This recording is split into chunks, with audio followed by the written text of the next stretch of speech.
في القلب مشاعر أخفيها قد أشرقت الشمس عليها عن خطط لم أعبأ فيها ستكون.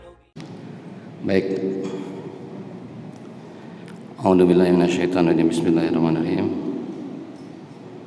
Rabbi shalli alaihi wasallam. Bismillahirrahmanirrahim. Assalamualaikum warahmatullahi wabarakatuh.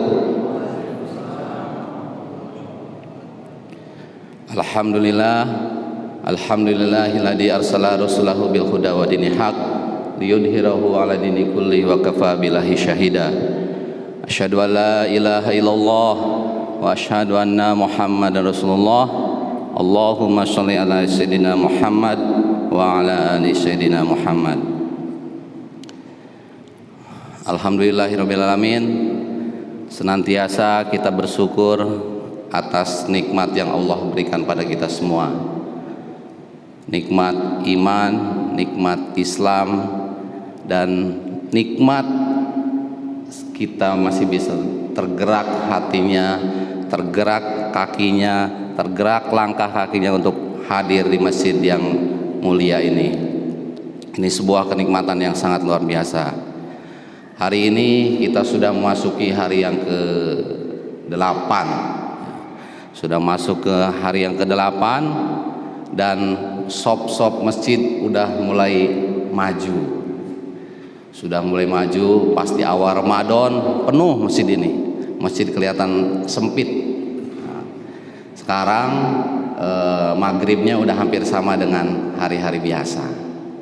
Isanya sudah mulai 4 baris, 5 shop dengan yang anak-anak. Dan kita adalah salah satu yang dipilih Allah. Allah memilih kita. Allah memberikan hidayah pada kita. Allah masih menggerakkan kita. Ini adalah kenikmatan yang harus selalu kita ingat-ingat.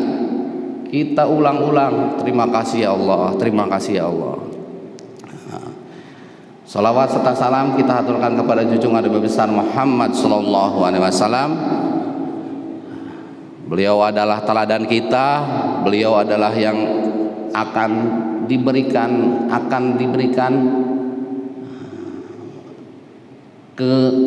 kemampuan untuk memberikan syafaat pada umatnya. Hanya beliaulah yang bisa memberikannya, dan semoga kita dengan mengikuti apa yang beliau contohkan secara kafah, secara sungguh-sungguh, secara keseluruhan, beliau mengakui bahwa kita sebagai umatnya, dan kita mendapatkan syafaatnya, dipertemukan dengan Rasulullah SAW di akhirat nanti. Amin ya Allah ya Rabbal alamin. Bismillahirrahmanirrahim. Anda ingin bacakan sebuah surat Fussilat ayat ke-6. A'udzu billahi minasyaitonir rajim. Bismillahirrahmanirrahim. Qul innama ana basyarum mislukum yuha ilayya annama ilahukum ilahu wahid fastaqimu ilaihi wa astaghfiru wa wailul lil musyrikin alladzina la yu'tuna zakata wa hum bil akhirati hum kafirun. Nah, ini ayat Fussilat, yaitu menceritakan tentang zakat. Allah menegaskan tentang zakat itu ada di Fussilat ayat 6 dan 7. Mungkin kita mengulang sedikit apa yang terjadi pada saat setelah Rasulullah meninggal. Setelah Rasulullah meninggal, terjadi sebuah kegaduhan di umat Islam itu. Bahkan akan terjadi pemberontakan. Di suatu tempat mereka tidak mau membayar zakat. Ditunjuklah waktu itu penggantinya adalah Abu Bakar As-Siddiq, seorang yang sangat lembah lembut, seorang yang sangat jauh karakternya dibandingkan Umar bin Khattab. Umar bin Khattab orang yang tegas, orang yang keras, tapi Abu Bakar As-Siddiq orang yang lembut. Di saat genting seperti itu, mereka tidak mau membayar zakat, bahkan mengirimkan utusannya kepada Abu Bakar, mengirimkan mengisukan dan sebagainya. Kami akan tetap beriman. Kami akan tetap beriman pada Allah. Kami akan tetap melaksanakan sholat. Namun kami tidak mau membayar zakat. Terjadi seperti itu.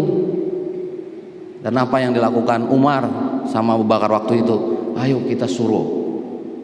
Akhirnya kumpullah para pemimpin-pemimpin muslim itu, khalifah kumpul.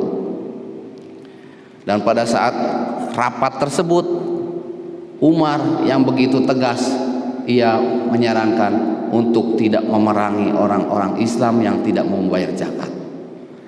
Dan itu mayoritas yang rapat di situ menyatakan hal yang sama. Kenapa tidak mau? Karena umat Islam lagi bersedih, karena umat Islam lagi lemah, karena umat Islam lagi terpecah. Dan rongrongan dari bangsa Romawi itu keras akan menyerang kita. Begitu. Namun apa yang dikatakan Abu Bakar As-Siddiq? Sejak kapan sholat itu dipisahkan dengan zakat? Rukun Islam itu tetap menggabungkan antara sholat dan zakat. Begitu tegasnya Abu Bakar, seorang yang lemah lembut, dia menyatakan sholat itu tidak bisa dipisahkan dengan zakat. Nah, setelah itu Umar bin Khattab barulah mengakui dan benar apa yang dikatakan Abu Bakar. Nah, jadi dalam Islam itu bukan yang pertama, bukan mayoritas. Kalau dalam sebuah rapat, bukan mayoritas, tapi ilmu yang lebih diutamakan. Mayoritas menyatakan jangan, tapi Abu Bakar menyatakan yang berbeda. Dan jika itu diiyakan, jika toleransi itu mulai diakui, maka selamanya akan berbuat seperti itu. Nah, semenjak itu Abu Bakar ditindaklah orang-orang yang tidak berbayar zakat itu. Nah, jadi antara sholat dengan zakat itu tidak pernah dan tidak akan bisa dipisahkan. Antara Baitullah dengan Baitul Mal itu tidak akan pernah bisa dipisahkan. Jadi ada masjid, pasti ada Baitul Malnya, ada lembaga zakat, ada lembaga itu. Itulah untuk kesempurnaan Islam. Di dalam surat Fussilat tadi ayat 6 yang artinya, katakanlah Muhammad, aku ini hanyalah seorang manusia seperti kamu, yang diwahyukan kepadaku bahwa Tuhan kamu adalah Tuhan yang Maha Esa. Karena itu tetaplah kamu beribadah kepadanya dan mohonlah ampunan kepadanya, dan celakalah bagi orang-orang yang mensekutukannya. Ditegaskan dalam Fussilat ayat 6, dan celakalah bagi orang-orang yang mensekutukannya. Kalau yang mensekutukan itu apa? Yang berbuat syirik. Mensekutukan Allah itu dengan apa? Biasanya dengan pohon, dengan batu, dengan Tuhan-Tuhan lain. Itu mensekutukan. Dan perbuatan syirik itu perbuatan yang tidak akan bisa dimaafkan. Itu tidak akan dimaafkan. Kalau kita sudah berbuat syirik, itu tidak dimaafkan. Terus apa kelanjutannya dalam Fussilat ayat 7? Dan celakalah bagi orang-orang yang mensekutukannya, yaitu orang-orang yang tidak menunaikan zakat dan mereka ingkar terhadap kehidupan akhirat. Nah, ternyata begitu tegasnya Abu Bakar As-Siddiq. Ia menyelamatkan akidah. Kalau misalkan kita mengingkari zakat, ini sudah sama saja dengan mensekutukannya. Nah, jadi zakat ini bukan sekedar hal yang mengeluarkan dan sebagainya, tapi ini menunjukkan keimanan dan akidah kita. Rukun Islam kita ada 5, salah satunya yaitu sholat dan zakat. Ini tidak bisa dipisahkan. Ya. Nah, jadi saat ini kita masuk Ramadan, ya, saatnya kita mulai menghitung, ya, mulai membaca introspeksi dari mulai tahun lalu sampai sekarang. Zakat itu zakat apa saja? Banyak sekali. Ada zakat penghasilan, ada zakat mal, ada zakat-zakat yang terkait perkebunan, terus pertanian. Itu berbeda-beda cara menghitungnya. Nah, bagaimana cara menghitungnya? Nah, bisa menghubungi, mungkin ada ustadz-ustadz di sini, ada ustadz-ustadz, ada amil-amil zakat, bisa ke Basnas, bisa ke kemana. Itu semuanya untuk membersihkan kita dan sebagai penjaminan keselamatan kita.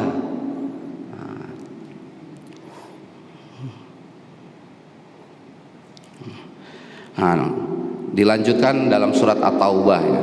Kalau dalam surat At-Taubah ayat yang ke-60 itu adalah menceritakan tentang siapa-siapa saja yang berhak untuk menerima zakat. Ya.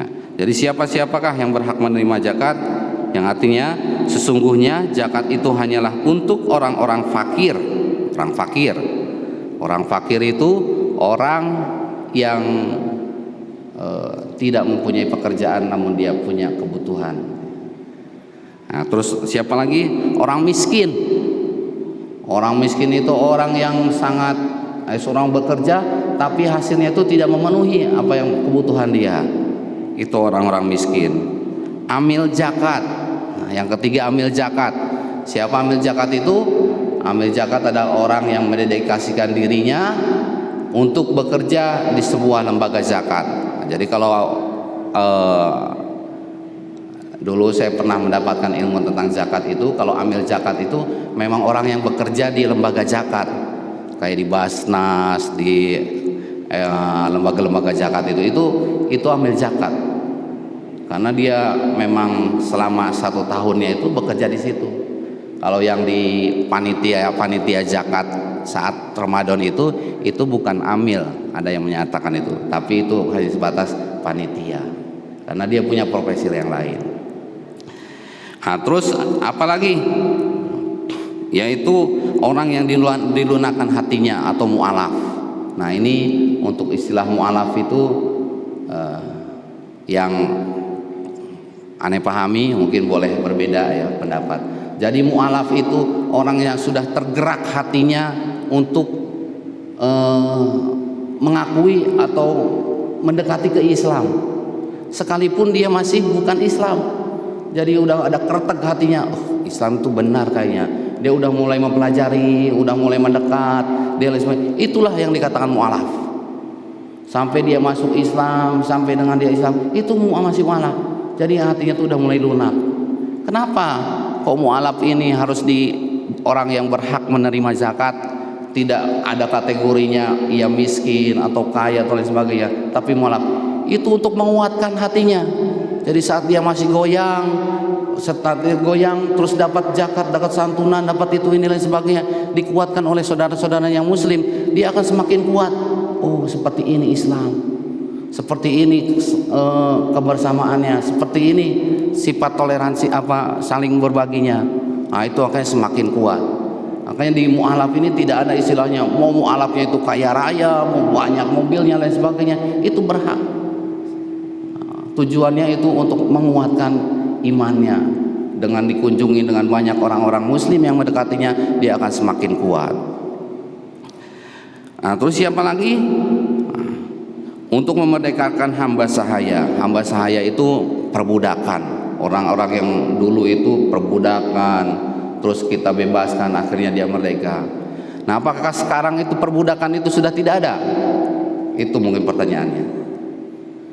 Nah, jadi ada yang menyatakan bahwa perbudakan itu di Indonesia pun masih ada. Masih ada orang-orang yang hak-haknya itu ditahan oleh majikannya. Hak-haknya itu dia nggak boleh keluar dari dulu saya pernah tinggal di Karimun ya. Karimun itu sebuah pulau yang sangat kecil. Jadi untuk orang-orang yang pekerja-pekerja ya, yang ada pekerja-pekerja seks seperti itu mereka tuh banyak yang terkungkung sama majikannya, sama maminya. Dia tidak bisa seperti kita bebas keluar sana sini. Di pelabuhan pun ada centeng-centengnya yang jaga dan sebagainya. Itu terkungkung. Dan begitu masuk dia pun ada harus bayar sekian. Bahkan mereka tuh banyak yang terhutang sama majikannya. Nah, itulah budak-budak hamba sahaya yang saat sekarang, dan mungkin di tempat-tempat lain pun ada yang model-modelnya.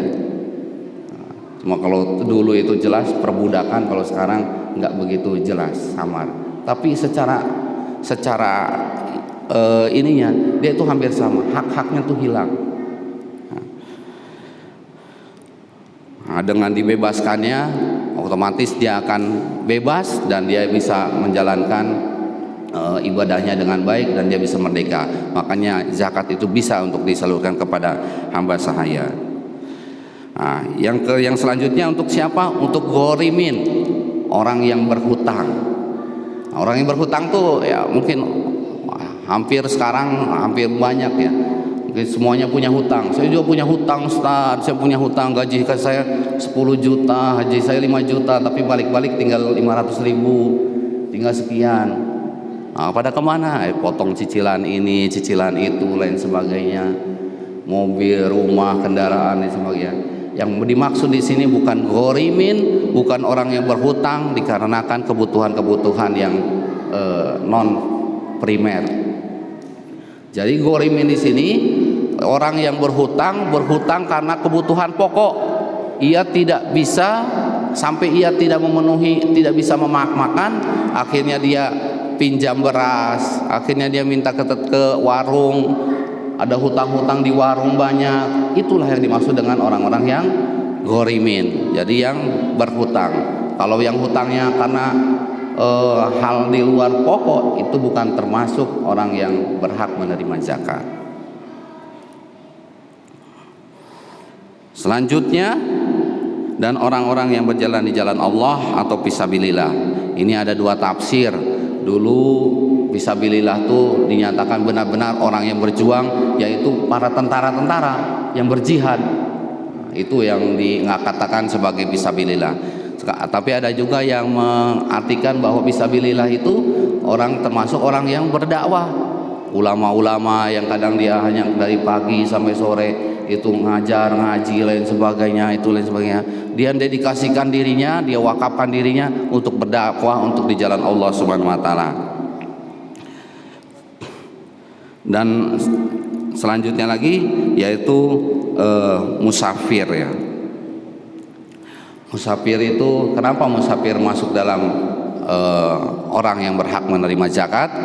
Karena musafir ini biasanya kalau misalkan kita di bandara atau di terminal atau lain sebagainya, ada orang yang datang ke pos polisi, Pak saya kecopetan, habis uangnya, saya nggak bisa melanjutkan perjalanan, ada yang kena musibah dan sebagainya. Itulah orang-orang musafir. Makanya orang musafir itu berhak kita belikan tiketnya dari zakat itu sampai dia pulang dan sebagainya. Itulah yang dikatakan musafir ya. Jadi ada 8 asnaf yang bisa menerima dari zakat tersebut. Ramadan sudah hari ke-8.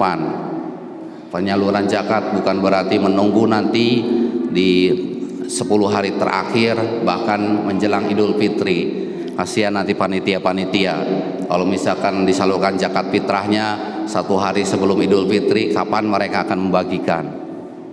Kalau bisa itu 4 hari sebelum Idul Fitri itu sudah selesai dikumpulkan semua. Jadi nanti panitia dengan mudah bisa menyalurkan kemana-mana, tidak terburu-buru. Nanti pada saat takbiran ia akan fokus ke takbiran, tidak memikirkan menyalurkan amanah zakat dan sebagainya. Itu sudah bisa nanti mungkin ke panitia Ustaz Arif dan timnya. Itu akan mengelola seperti itu. Ini dari tanggal 8 boleh udah dimulai Bu. Jadi untuk bayar zakat tidak mesti harus nunggu nanti di akhir Ramadan, tidak perlu, dari sekarang pun nggak apa-apa, kumpulkan semua. Itu akan memudahkan panitia, dia akan merekap semuanya. Nanti dari rekap semuanya dibagikan, ini berapa, dapatnya berapa, biar bisa dapat semua. Nah, jangan sampai nanti pas malam takbiran yang lain udah sibuk takliran lagi membesarkan Allahu Akbar, datang ke masjid Ustaz antar zakat, pakai beras berapa karung, berat itu bagi ustadz-ustadznya, karena dia pun mempunyai amanah dan itu harus tertunaikan sebelum sholat Idul Fitri dimulai.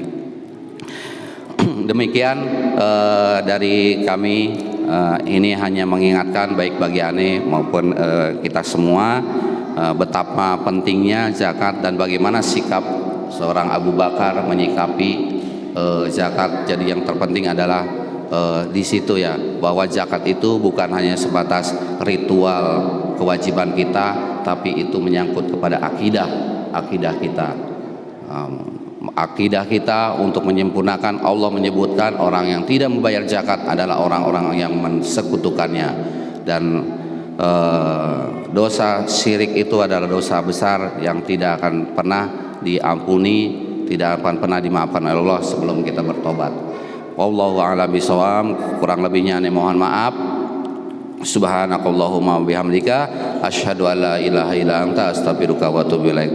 Assalamualaikum warahmatullahi wabarakatuh. في القلب مشاعر أخفيها قد أشرقت الشمس عليها عن خطط لم أعبأ فيها ستكون